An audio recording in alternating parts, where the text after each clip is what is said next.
ఆచార్యదేవ ఏమంటివి జాతి నెపమున సూత సుతుర కింద నిలువ అర్హత లేదందువా? ఎంత మాట ఇది ఛాత్ర పరీక్ష గాని క్షత్రియ పరీక్ష కాదే. కాకూడదు. ఇది కుల పరీక్ష ఎందువా? నీ తండ్రి భరద్వాజుని జననమెట్టిది. అతి జుగుప్సాకరమైన నీ సంభవం ఎట్టిది. మట్టి కుండలో పుట్టితివి కదా. నీది ఏ కులము? ఇంత ఏల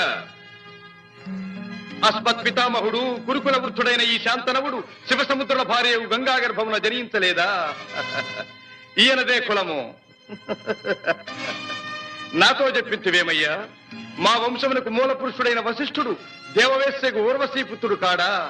అతడు పంచమజాతి కన్య అయిన అరుంధతి ఎందు శక్తిని, ఆ శక్తి చండాళంగన ఎందు పరాశరుని, ఆ పరాశరుడు పల్లెపొడిచైన మత్స్యగంధి ఎందు మా తాత వ్యాసుని, ఆ వ్యాసుడు విధవరాండ్రైన మా పితామహి అంబికతో మా తండ్రిని, పితామహి